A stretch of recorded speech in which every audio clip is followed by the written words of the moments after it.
Ողջույն մեզ միացած բոլոր լսողներին եւ դիտողներին, հիշեցնում եմ, որ դուք միացել եք 106 եւ 5 հաճախականությամբ։ Սա գործարալիքն է, թարմ ուղեղով զրույցը, իսկ իմ զրուցակիցը Արման Աբովյանն է, Բարգավաճ Հայաստան կուսակցության падգամավորի թեկնածուն։ Բարի օր, պարոն Աբովյան։ Բարև ձեզ։ Հետընտրական իրավիճակն ենք քննարկելու, նախ ձեր ընդհանուր գնահատականն եմ ուզում իմանալ։ Մոտեցումների հարցում ինչպես եք պատկերացնում իրավիճակը այս պահին, արդյոք սպասելի է այն ինչ որ պիտի լիներ, թե ամեն դեպքում լարված է, ավելի մեղմ է, ոնց եք գնահատում։ Տեսեք, մենք գտնվում ենք մի յուրահատուկ իրավիճակում, երբ ես ուղղակի չեմ հիշում Հայաստանում կամ ոչ միայն Հայաստանում, արտասահմանում նույնիսկ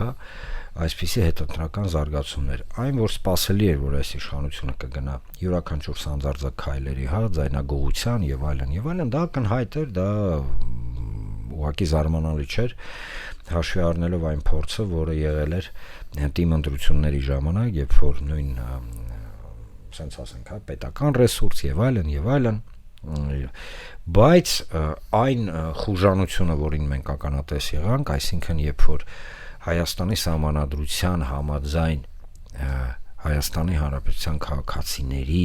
ընտրական եւ ընտրելու, իրավունքին այսպես խուլիգանավարի բռնանալ, ինչը մենք տեսանք Կենտրոնական ընտրական հանձնաժողովի կողմից, երբ որ ինքը ասեց, որ չեղարկում է օրինակ 3 ընտրատեղամասերում ընտրությունները, բայց հնարավորություն չի տալի վերընտրությունների, իսկ որ հարցը տալի ինչի, ասում դե մարդիկ արդեն գիտեն, թե ինչ դասավորություններ են, դա այսինքն երանգ չի փոխել։ Գիտեք, աննորմալ, պրիմիտիվ, ես փորձում եմ ցենզուր բառեր օգտագործել, հաշվի առնելով եթերը, բայց այնուամենայնիվ անհարգալից նվազագույնը վերաբերմունքը դեպի Հայաստանի Հանրապետության քաղաքացիներ, իմիջիալոց այն քաղաքացիներ նաև, ովքեր այս իշխանությանն են ընտրում, չէ՞։ Դժվար էր պատկերացնել, բայց այնուամենայնիվ տեսանք այն ինչ տեսանք։ Դե իշխանության ընտրած քաղաքացիների սրտով է կարծում եմ։ Գիտեք, ինձ համար Հայաստանի Հանրապետության քաղաքացին առաջնային քաղաքացի է, այլ հետո օրինակ իշխանության կամ Բարգավաճ Հայաստանի կամ ուժեղ Հայաստանի կամ Հայաստան Դաշինքի կամ այլ քաղաքական ուժի երկրպագու կամ, չգիտեմ, ջաթագով եւ այլն։ Այստեղ խնդիրը նրանումն է, որ իշխանությունը ըստ էության արեց շատ շուտվանից էր արել, բայց ընտրություններից հետո ձևակերպեց վերբալ հետեւյալ դրույթը, որը կարծում եմ այս իշխանության վերջի արգասիքն է։ Ոչ թե վերջի արգասիկը, այլ վերջանալու իրենց արգասիկն է, երբ որ իրենք տարանջատեցին հայերին։ Իսկն իրենք ասում են հետեւյալը, որ Հայաստանի Հանրապետության այն քաղաքացիները, ովքեր չընտրեցին իրենք բոլորը գարշաուտ կաշառակեր են, SNN-ն եւ այլն եւ իրենց հետևից բոլորի կգան։ Ժորժան սուտ են ասում, որովհետեւ իրենք շատ լավ հասկանում են, որ Հայաստանի Հանրապետության բնակչության գերակա, մասը եւ թվերն են դա 4 ցույց տալի, դոնթի բանաձևը չէ։ Բանաբովյան, բայց այդ խոսույթը այնպես չի որ նոր է, այդ խոսույթը կար նաև ընդդիմության կողմից, երբ ընդդիմությունը ասում էր կամ ընդդիմությանը սատարողները ասում էին, երբ որ դուք սատարում եք իշխանությանը Նիկոլ Փաշինյանին, ուրեմն դուք հայ չեք, դուք թուրք եք։ Այսինքն այդ խոսույթը այնպես չի որ նոր է ձևավորվել ընտրությունների ժամանակ կամ ընտրություններից հետո։ Ես պետք է մեծ ցավով արձանագրեմ, որ այն մարդիկ, ովքեր դա արտահայտում էին, համենայն դեպս չէին հանդիսանում ընդդիմության առաջնային դեմքեր, սա մեկ, երկրորդը, եթե մարդիկ տարանջատում են, կապ չունի ընդդիմություն են, թե իշխանություն են, մարդկանց հայերին, սկսում են դասակարգել այս կամ այն քաղաքական ուժին սատարելու պարագայում, ասելով, որ օրինակ այս քաղաքական ուժը ընտրողը հայ չի, իսկ էսի հայ է կամ քաղաքացի չի, քաղաքացի է, դա ուղիղ եւ ուղակի հակահայկական, հակապետական, ինչքան հակա կա աշխարհում, հակա է։ Երբ որ դուք փորձում եք, դուք եսի նկատի չունեմ անձնապես դες, կամ այն դրքամեծ սազանդարներին, ովքեր փորձում են այս նարատիվը առաջ տանել, որ տեսեք ընդդիմությունն էլ էր ասում, եկեք մի փոքր գաղտնիք բացենք։ Նախ ինչպես եւ ասացի, ընդդիմության երբեք ոչ մի լիդերն ու նամանավանդ Գագիկ Ծառուկյանը նվազագույնը, քանզի ես Բարգավաճ Հայաստանում եմ ներկայացնում եւ պատիվ ունեմ լինել Գագիկ Ծառուկյանի թիմի անդամ, կարող եմ ասել, որ ընդհակառակ նույնիսկ նախընտրական փուլի ժամանակ Գագիկ Ծառուկյանը միշտ կոչ էր արել իշխանական հայացքներ ունեցող մարդկանց գալ եւ ոչ թե բանավիճել, այլ առողջ դիսկուրսի մեջ մտնել։ Դուք վստահաբար կհիշեք, չէ, դուք հասկանում եք, ես ասեմ, ես չեմ հիշում, որ տենց բան ասած լինի Սամվել Կարապետյանը, չեմ հիշում, որ տենց բան ասած լինի Ռոբերտ Քոչարյանը, չեմ հիշում, որ տենց բան ասած լինի Սերժ Սարգսյանը, չեմ հիշում, որ տենց բան ասած լինի Արման Թաթոյանը, չեմ հիշում, որ նույնիսկ տենց բան ասած լինեն ռադիկալ արևմտամետ թևի ներկայացուցիչները, Արմանը Բաբաջանյան օրինակ կամ Ռուբենը Մերաբյան, ես չեմ հիշում, չնայած ես ունեմ այդ մարդկանց հետ, հա, կամ չգիտեմ, Բևերի տղերքը տենց բան ասած լինեն, դա ով ասել է, կամ այդ մտքերը ովքեր գեներացրել են համացանցում, ես մեծ կասկած ունեմ, իրականում մեծ կասկած ունեմ, կամ հուզականության մեջ են եղել, կամ թուրքերի եւ ադրբեջանցիների դուդուկն են նվագում պայմանական, հա, որովհետեւ տարանջատումը հայերին Արցախցի հայաստանցի մեր տունը քանդեց տարանջատումը երբ որ Փափազյան Մուրադին բռնել էին հիշում եք Ֆրանսիա հայերի մասով ինչ էր գնաց Սյունիքի շուրջ երբ որ սկսեցին զարգացումներ գեներացվել որ արդեն փորձում էին հակա Սունյաց, հա, դες հիմարություն եմ ասում, բայց իրականում մենք ականատես ենք։ Բավոք սրտի այդ հայաստանցի Ղարաբաղցին այսօր էլ է շարունակում։ Չէ, ես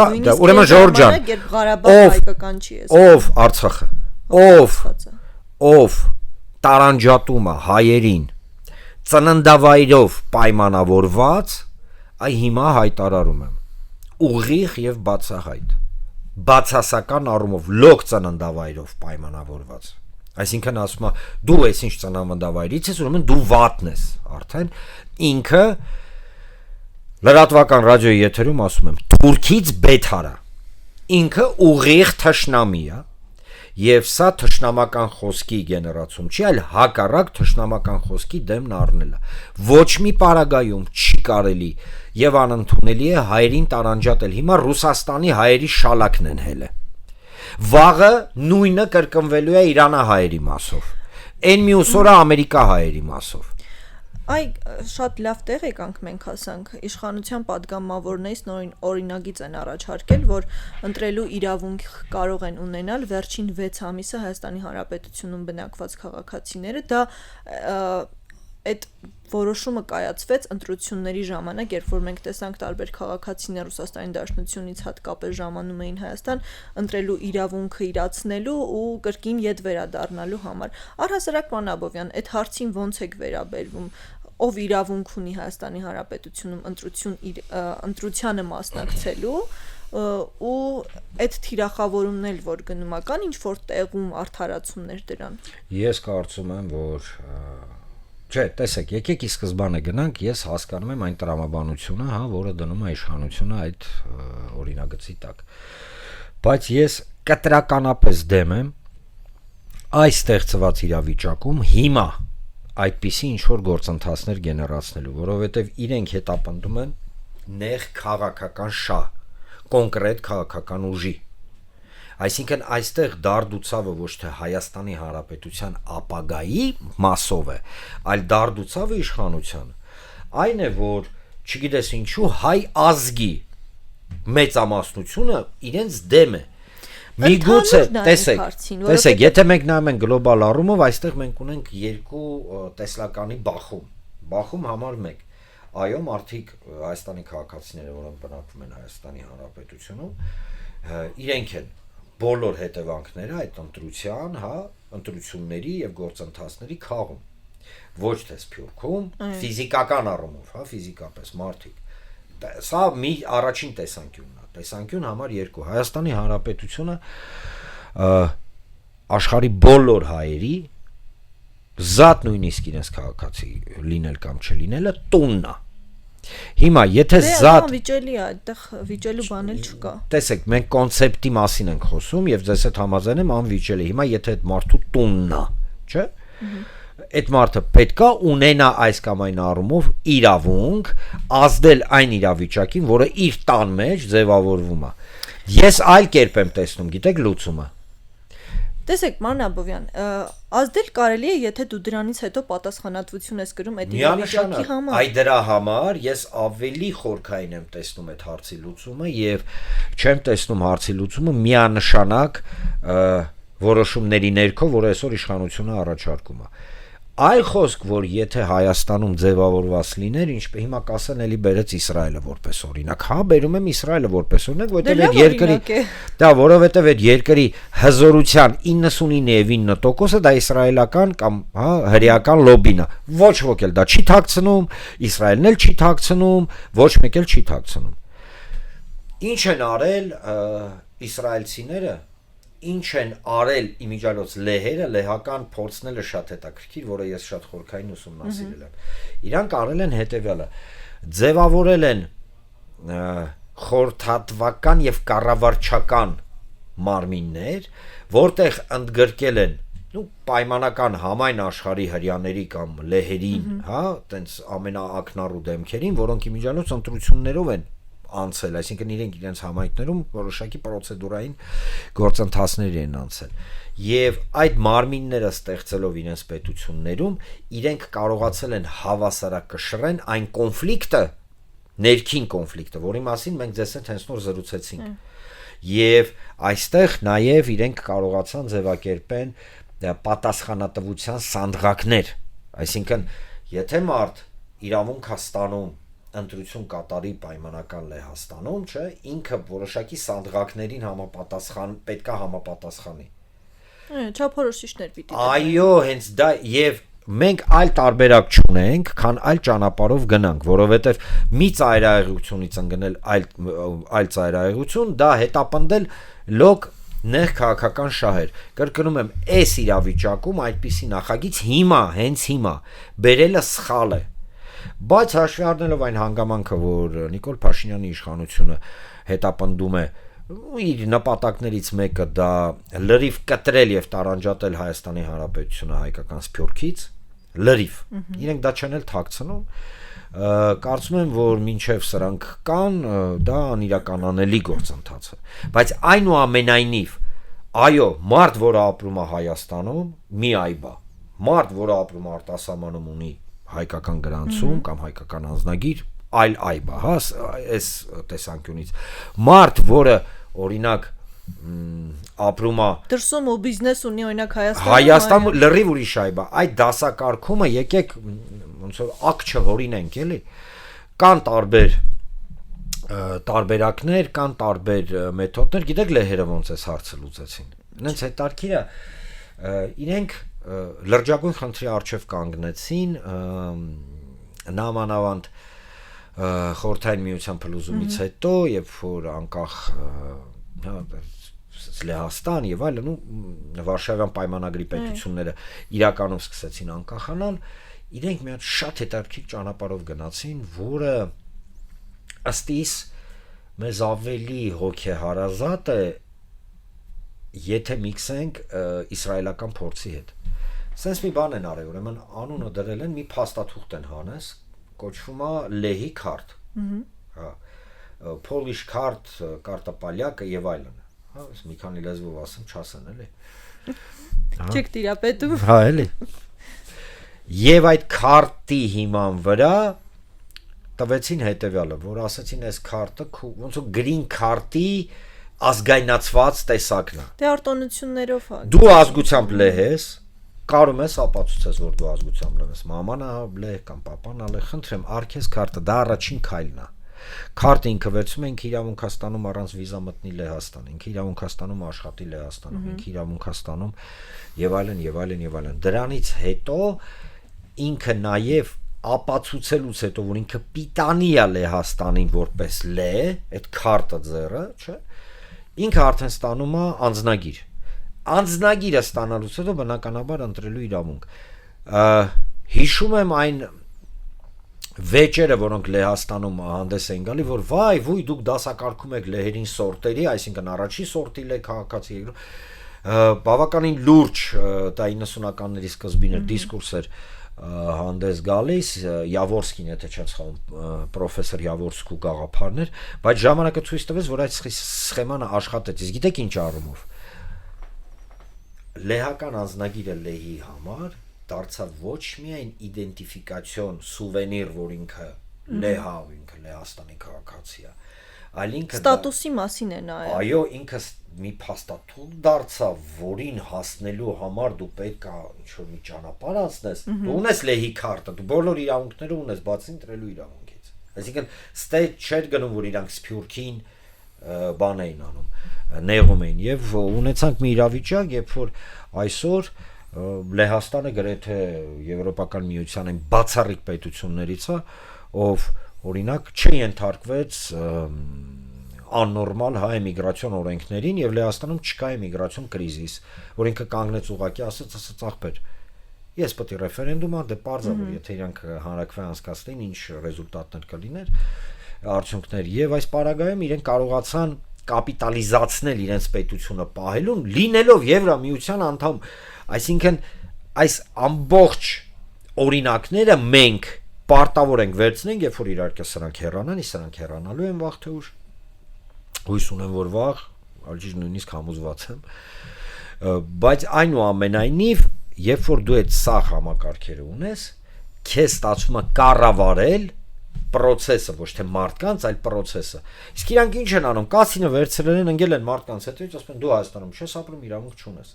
Ներողություն, ես կարող եմ բազմաթիվ օրինակներ բերեմ, որ մարդիկ 5 տարի Հայաստան չեն եկել, բայց Հայաստանի Հանրապետության այնքան բան են արել երկրի համար, որ սրանք, չգիտեմ, իրանք սա կյանքով ապրած, իրանք բոլորը նույնիսկ դրա մի տոկոսը չեն։ Կամ օրինակ կրթության խնդրով արտասահմանում են վերջի 6 ամիսը։ Օրինակ, կամ ասեմ ձեզ ավելին, չեմ ուզում էլի կրկնվեմ, պարզապես չեմ ուզում կամկման, բայց այո, բազմաթիվ մարդիկ դե լավ, եթե մենք դասակարգում ենք մարդկանց, մի հատ ձեռները դրեք սրտների տասեք,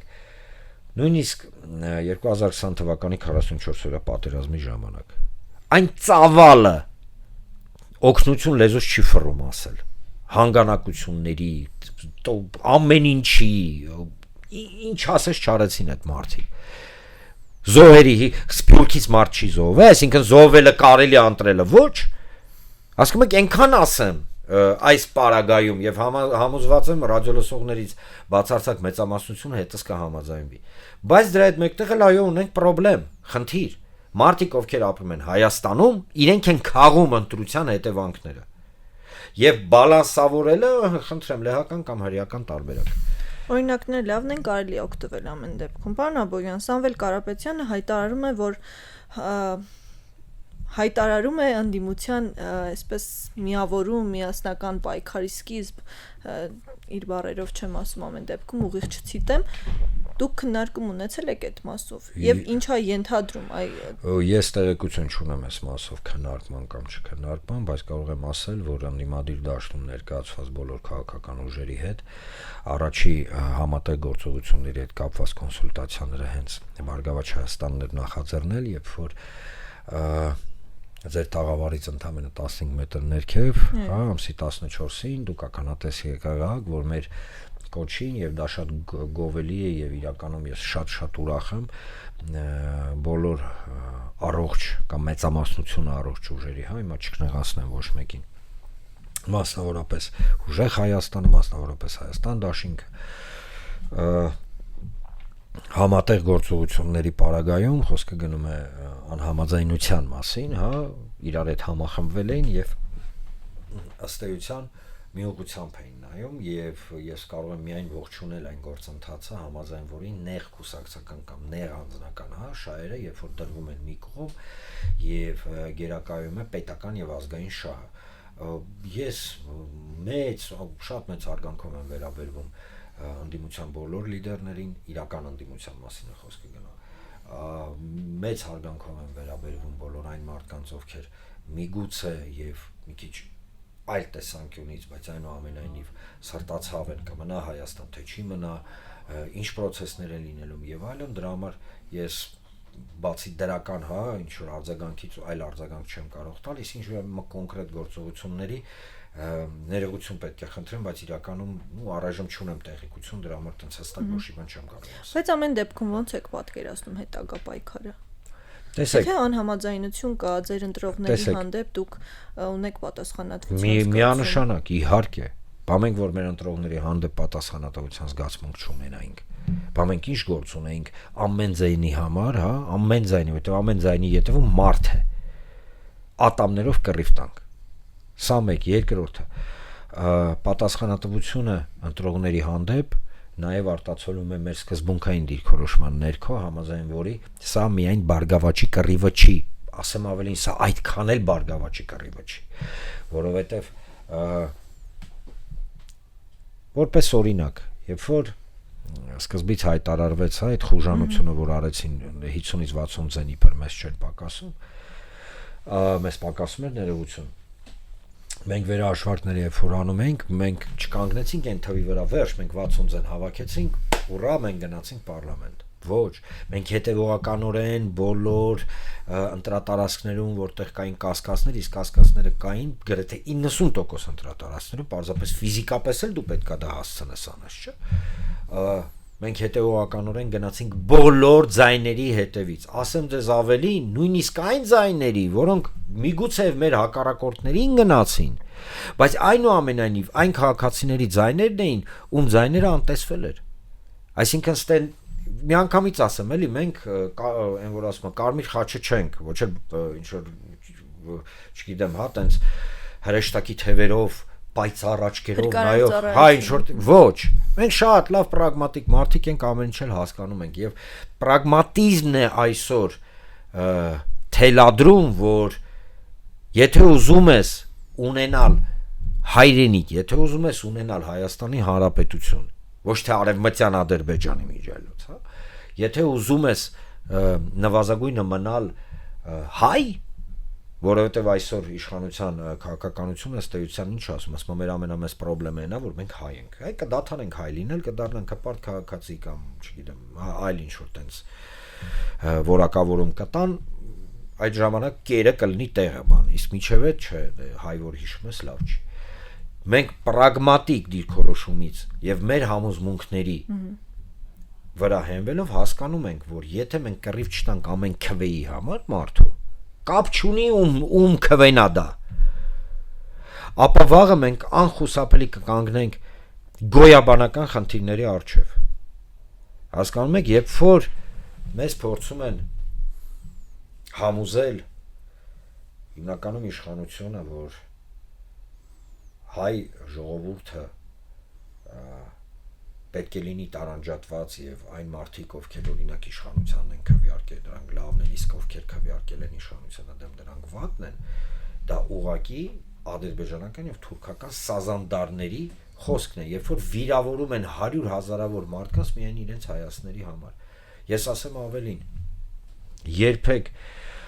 որպես մարդ, հա, հասարակ մարդ, համոզված եմ, այ հիմա մեզ ռադիոլսողները, մեր լսողներից դուք, մենք բոլորս չէ, պահա գալի չէ, որ լծվում է մեջդ։ Ինչ պահերով, կարող է մեկ էլ sense ներսից սկսում է քեզ ուտել, ուզում ես ճիշտ է խոսանք, էլի, մարդուն վիրավորես։ Այ դու ես ինչ բան արեցիր, դու սրան ձեն տվեցիր, բա դու խելք ունես, բա չէ, վիրավորական արտահայտություններ անես եւ այլն, բայց ինձ միշտ գիտեք ինչն է կանգնացրել։ Ինչ։ Ինձ միշտ կանգնացրել է հետեւյալը, որ իմ առջև կանգնած է մի մարդ, ով միգուցե այս պահին իմ հետ համաձայն չի կամ ես իր հետ համաձայն չեմ, բայց Թուրքիայի համար միևնույնն է։ Ես իր հետ տարաձայնություններ ունեմ, թե ոչ, կամ ինքը իմ հետ տարաձայնություններ ունի, թե ոչ, որովհետև եթե Թուրքը իրականացրես նույն Արևմտյան Ադրբեջան, հա, պրոյեկտը, ապա ինձ էլ իրան էլ հավասարազոր վիզներս կտրելու են, կամ դե լավ կռվով զոհվելու են։ Ընտրությունների ընթացքում այդ հարցը ինձ շատ էր հետաքրքրում, եթե հիմա իրար դեմ դիմաց են հայերը կանգնած եւ պայքարում են իրար դեմ, եթե այս կողմում թուրքեր լինեն, արդյոք հայերը միասնական կլինեն մի հարցով գոնե։ Բա հենց այդ է, որ հիմա նույնիսկ այդ թուրքերի պահով այդ միասնականությունը ջարդում են։ Մեզ ասում են այն մարդիկ, ով համաձայն չեն, իշխանությունն է ասում, որ մոդելը խաղաղության, որը ըստ էության խաղաղություն չի, այլ ծնկաչոք կզած ստորացված գոյատևելու ինչ որ մի ժամանակ process։ Հրադադար ասենք։ Նույնիսկ հրադադարել չի, որովհետև հրադադարը գոնե ենթադրում է իր մեջ ինչ որ, հա, պատվի գործոն։ Երբ որ մեզ փորձում են համոզեն, որ խաղաղությունը դա հոմանիշն է անպատվության կզած լինելու ազգային ամնեզիայի, պետական ամնեզիայի եւ այլն, դիմացը կեր ու չգիտեմ, հա, ուտելիք չէ, սնունդ չէ, կեր, հատուկ եմ դա ասում։ Կեր ստանալը դա խաղաղություն չի։ Եվ դրա հիմնական գործոնը նա է, որ ասում են, ով դեմ է այս մոդելին, ինքը ուզում է պատերազմ։ Այսինքն ով դեմ է չոքածը լինի Թուրքի դեմ, ինքը ուզում է որ կռիվ լինի։ Էս մի մասին, չէ, էս մի մասը, որ չստացվի մենք հիմա դրել ենք միակողմանի սաղին քլնգում ենք, ոչ։ Այդ տեսանկյունների փիլիսոփայության եւ տրամաբանության ներքո է որ մեզ փորձում են տարանջատեն, եկեք շիտակ խոսենք, Մոնիկա ջան, ես գիտեմ ձեր քաղաքական հայացքները, լիքը հայացքների հետ ես համաձայն չեմ։ Դուք գիտեք իմ հայացքները, լիքը հայացքների հետ դուք համաձայն չեք։ Բայց այ հիմա մեզ ռադիո լսողները որ կան, վստահաբար չէ, լիքը մարդկա կասի դելավ էս ինչ է խոսում։ Բայց այդ դելավ այդ ինչ է խոսում չի նշանակում, որ ես իրա թշնամին եմ։ Միանշանակ։ Ու ասեմ ավելին, հարգելի ռադիո լսող ջան, ախպեր ջան, քուր ջան, չգիտեմ ոնց դիմեմ, ով հիմա ինձ լսում է, դու եղել ես կաս ու կմնաս հայ, ու ես գիտեմ մի բան, Աստված ոչ անի, պետք եղած, Աստված ոչ անի, ինչ-որ մի սիտուացիայում, դու ես այդ մի կտոր հաց տվողը ինձ լինելու կամ փամփուշտ բերողը խրամատ, նույն էլ ես քեզ փամփուշտ բերողը կամ միգուցե մարտի դաշտից քեզ հանողը։ Հիշեք մի բան, քաղաքական տարաձայնությունները գեներացնողը եւ պրոյեկցիա անողը ընդհանուր ազգի վրա թուրքից բեթարը, էլի եմ ասում, թուրքից բեթար։ Եվ այո, չեմ վախենում այդ բառը արտաբերեմ, որ թուրքից բեթար, որ ինձ կասեն, վայ, ազգային խտրականություն ես մտցնում։ Հա լավ եմ անում, մտցնում եմ, որովհետև մինչև այդ ժողովրդի եւ ազգի մեջ կա դոկտրին ինձ վերացնել, իրանք բոլորին թշնամիներն են։ Ու թոսակ չհնչի ռադիկալ։ Համենայն դեպս արտահայտում եմ այնինչ նույնիսկ հա տենց հրեշտակի դեմքով կան չէ մարդիկ, որ ինչպես ես դու խոսում, բան եւ այլն, ասենց ես իմ ինչ։ Չէ, Ժորժ ջան, ես ասում եմ ինչ կա։ Եվ այս պարագայում դա չի նշանակում, որ ես պետք է գնամ անպայման հետը պատերազմեմ, ես էլ ասեմ։ Ոչ մի պարագայում չի նշանակում, որ պետք է գնամ ու պատերազմեմ։ Ես իր այդ խնդրեմ եմ ունենալու միայն միջև այն պահը, երբ որ այդ էթնոքաղաքական միավորը կորոշի, որ ինչ չպետքա կոտորի։ Այ որ պահին որոշեց, որ չպետքա կոտորի, որ կոտորելա սխալը արել նվազագույնը։ Այդ պահից սկսած խնդրեմ, ժողովրդի նման ժողովուրդը կնստենք կշփվենք։ Պարոն Աբովյան, Նիկոլ Փաշինյանը ասում է, եթե համաձայն չեք իրավիճակի հետ, հեղափոխություն արեք։ Դրա տակ թաքնված է այն խոսույթը, որ ընտրություններով իշխանություն հնարավոր չէ փոխել։ Միգուցե, բայց գիտեք, առհասարակ աշխատում եմ Փաշինյանի խոսքերը չմեկնաբանել, որովհետև ինձ դժվար է մեկնաբանել մի մարդու խոսքերը, ով իր կարծիքը կարող է ուղղակի 170 աստիճան քաղաքական կոնյունկտուրայից դուրս գալով փոխել, ասել ես այն ժամանակ սխալ էի մտածում, հիմա հասկացել եմ, որ ճիշտ եմ մտածում, կարող մի տարի հետո ասի, որ ես էր սխալ, չէ, բաներ կա, դե սկզբունքայնության խնդիր կա։ Բայց այստեղ շատ կարևոր է հասկանալ հետևյալը։ Երբ որ ասում են ժողովուրդը ելնի եւ հեղափոխություն անի, ուրեմն սա 18 թիվը չի, եւ այսօր մենք ունենք ռեպրեսիվ ապարատ, երբ որ ամեն օր մենք արթնանում ենք եւ տեսնում ենք, որ սրան են բռնել, նրան են բռնել, ան դրել են ընտրակաշոր, բայց չգիտես ինչու բռնվում են այն մարդիկ, ովքեր կամ այն ուժերի ներկայացուցիչները, ովքեր համաձայն Նիկոլ Փաշինյանի եւ ադրբեջանական եւ թուրքական ռոպագանդայի խանգարում են այն տեսլականին, որը Ադրբեջանը փորձում է գեներացնի Հայաստանում կամ Հայաստանի շուրջ, մասնավորապես Արևմտյան Ադրբեջան։ Բայց երբ որ ասում են հեղափոխություն արա, գիտեք դա ինչի նման է։ Ոնց որ մեկի գլխին զենքը դնես, այսինքն ասես դուրը չի գալի, դե հիմա փախի։ Կամ դուրը չի գալի, դե հիմա դիմադրի։ Բայց զենքը դրել ես գլխին։ Կարծում եմ, որ բայց ամեն դեպքում պետք է դիմադրել։ Չմիանշանակ իսկ ով ասում պետք չի։ Իսկ գիտեք ես իշխանության դարդուցավը որն է։ Ինչի պանիխիդայի դեմքով հայտարարեցին, որ իրենք հաղթել են։ Նկատել եք, չէ՞, ոնց որ Բարթագյուղձի, չգիտեմ, Բարթիկի թաղումը լներ։ Գիտեք ինչի։ Ինչու։ Իրանք իրական թվերը գիտեն։ Իրենք շատ լավ գիտեն, որ համատարած սատարում չկա։ Իրենք գիտեն, որ այսքանից հետո իրանք նույնիսկ 50+ բացարձակ թվերով չեն հավաքել։ Իրենք շատ լավ գիտեն, որ նույնիսկ այն մարդիկ, ում աշխատանքի կորստի սպառնալիքով կամ այլ հա ճնշումների տակ տարան եւ իրան քվեարկեցին իշխանության օգտին, հա։ Սա ողջամիտ ենթադրություն եմ անում, բայց այնուամենայնիվ իրանք դա թվերը գիտեն։ Իրանք դա գիտեն, որ գոյություն ունի մի գործընթաց, որը իրականում չի կառավարվում ընդդիմության վերնախավի կողմից, խորքային լրջագույն process-ներ են ժողովրդի մեջ տեղի ունենում, այն մարդկանց, ովքեր ինձանից եւ ձեզանից ավելի լավ են հասկանում օրինակ խնդրի խորությունը եւ Կիրանցում տեղի ունեցած ընտրությունները ակնհայտ ցույց տվեցին դա։ Երբ որ սկզբից իշխանությունը ասաց, տեսակ Կիրանցի ժողովուրդը ծերից ծեր մեզ паддержка-й անում, հենց տենց էլ ասացին, ոչ թե поддержка կամ սատում, паддержка։ Լեզուներ սովորեք, լավ բան է, էլի։ Паддержка։ Паддержка չի, поддержка է։ Բայց այնուամենայնիվ, մեկ էլ պարզվում է, որ ոչ։ Կիրանցի ժողովրդի մեծամասնությունը դեմ է քվեարկել։ Կիրանցի քվեարկողները սահմանապահներն են, որոնք միգուցե եւ իրենց, հա, քաղաքական հայացքներին համաձայն, բայց կիրանցից չէին։ Հա, կիրանցից չէին։ Այսինքն այստեղ տեսնում ենք փորձերը նենգափոխել process-ը։